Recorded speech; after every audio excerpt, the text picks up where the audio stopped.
Hello friends, நம்ம garden வந்து ரொம்ப செடிங்கள்லாம் வளர்ந்து பொந்து மாதிரி ஆயிடுச்சுங்க. இந்த பொதுரெல்லாம் கழிச்சு விட்டு கிளைங்கெல்லாம் வெட்டி விட்டால் தான் பார்க்க ரொம்ப அழகாக இருக்கும். அதோட புதிய செடிகள்லாம் நம்ம விதைக்கலான்ட்டு க்ளீன் பண்ணலாம் அப்படின்னு க்ளீன் பண்ண ஆரம்பிச்சிட்டோங்க. க்ளீன் பண்ணி என்ன செடியெல்லாம் விதைச்சோம், இப்படி இருந்த கார்டன் எப்படி மாறுச்சு, அதெல்லாம் இந்த வீடியோவில் பார்க்கலாம். வாங்க வீடியோக்குள்ளே போகலாம். ஃபஸ்ட்டு நெல்லிக்காய் மரம் வந்து கிளைங்க நிறைய வந்துட்டு இலைங்க நிறைய கொட்டி ரொம்ப இடமே ஒரு மாதிரி ஆயிடுச்சுங்க. அதனால் நெல்லிக்காய் மரத்தை கழிச்சிடலான்ட்டு கழிச்சிட்டோம். கொஞ்சம் கொஞ்சம் காய்ங்க பிஞ்சுங்கெல்லாம் இருந்தது. வெட்டும் போது மனசு கஷ்டமாக தாங்க இருக்குது. ஏன்னா பச்சை பசேல்னு இருக்கிற இந்த மரங்களை வெட்டும்போது மனசுக்கு கொஞ்சம் கஷ்டமாக தான் இருக்கும். கொஞ்சம் பிஞ்செல்லாம் பறித்து வச்சுக்கிட்டோம் ஊறுகாய் போடலான்ட்டு. இந்த கொய்யாக்காய் மரத்தோடு இந்த நெல்லிக்காய் மரத்தை சேர்த்து கட்டிடலாம். ஏன்னா கொய்யாக்காய் மரம் வந்து நம்மளுக்கு அந்த வீட்டு பக்கமாக சாய ஆரம்பிச்சிச்சு. அதனால் சேர்த்து கட்டிட்டா காற்று வேகமாக அடித்தா கூட விழாதுன்ட்டு எல்லாருமே பிளான் பண்ணி சேர்த்து கட்டிகிட்டு இருக்காங்க பாருங்கள்.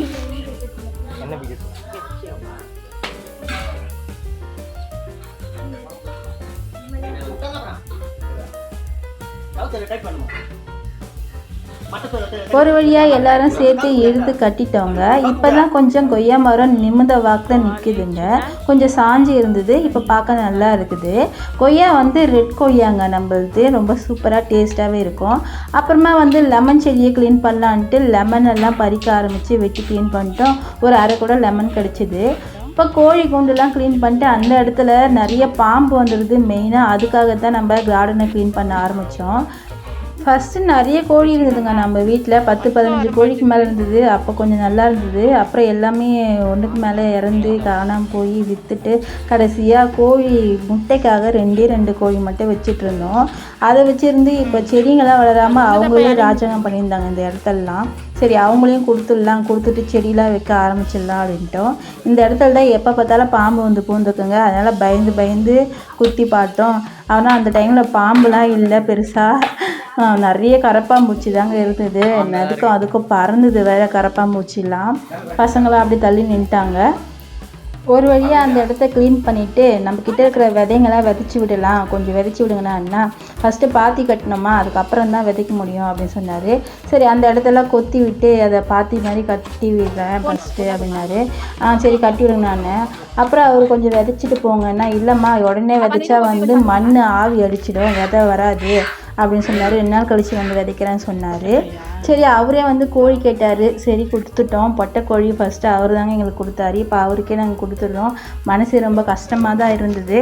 ஆனால் செடிங்க வளரணுமே வைக்கணுமே அப்படின்றதுக்காக கொடுத்துட்டேன். பவிக்கு ரொம்ப சோகம், கோழியெல்லாம் கொடுத்துட்றேன்ட்டு. பரவாயில்ல விடுறா, செடிங்க வளர்க்கலாம் அப்படின்னு சொன்னேன்.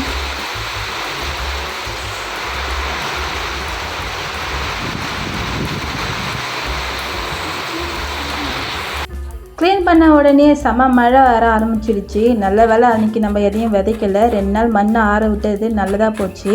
2 நாள் கழித்து மறுபடியும் அந்த வேலையை ஸ்டார்ட் பண்ணிட்டோம். நல்லா மறுபடியும் கொத்தி விட்டு இந்த இடம்லாம் நல்லா மழையில் வந்து செம மழைங்க அப்படியே பதிஞ்சிச்சு. மறுபடியும் அதே மாதிரி கொத்தி விட்டு பாத்தி கட்டி விட்டுட்டு மண் கொஞ்சம் ஈரப்பதமாகவே இருந்தது. இந்த ஸ்டேஜில் நம்ம விதைச்சா நல்லா வளரும் அப்படின்னு சொன்னார். சரி குத்தி விட்டு விதைக்கலாம். நம்ம வீட்டில் வந்து கவர்மெண்ட்டில் கொடுத்த நிறைய விதைங்க இருந்ததுங்க. அந்த விதையெல்லாம் வந்து ஃபஸ்ட்டு விதைச்சி பார்க்கலாம் அப்படின்ட்டு எடுத்துட்டோம். என்னென்ன விதையெல்லாம் விதைக்கலான்னு பார்க்கலாம் வாங்க. இந்த இடத்துல எப்போ பார்த்தாலும் எலி பொந்து வச்சுருக்காங்க. அதை தான் இப்போ அடைச்சிட்டு இருக்காரு. எத்தனை வாட்டி கல் போட்டு அடித்தாலும் அது பொந்து வந்துக்கிட்டே தான் இருக்குது. என்ன பண்ணுறதுன்னு தெரியல. தெரிஞ்ச கமெண்ட்ஸில் சொல்லுங்கள். மண்ணை கரைச்சி விட்டதுக்கப்புறமா மாட்டு சாணம் உரந்தது. அதை ஏற்கனவே ஒரு வாட்டி கலந்து போட்டோம். இப்போ கொஞ்சம் மேலாட்டம் அப்படியே தூவி விட்டு அதுக்கப்புறம் விதைக்கலாம் அப்படின்ட்டு கீரையை விதைக்கலாம் அப்படின்னு கீரை விதை போட்டோம்.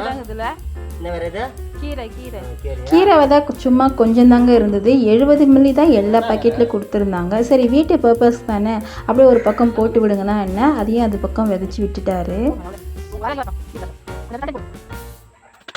அதுக்கப்புறம் கத்திரி விதையும் 70 மில்லி தாங்க இருந்தது. அதை வந்து நம்ம நாற்று விடணும். ஃபஸ்ட்டு ஒரு இடத்துல இப்படி விதையை போட்டுட்டு அது விளைஞ்சதும் அழுக்கழுக்காக எடுத்து நடணும். அப்போ தான் வந்து கத்திரி நல்லா விளைஞ்சி வரும் அப்படின்னு சொன்னார்.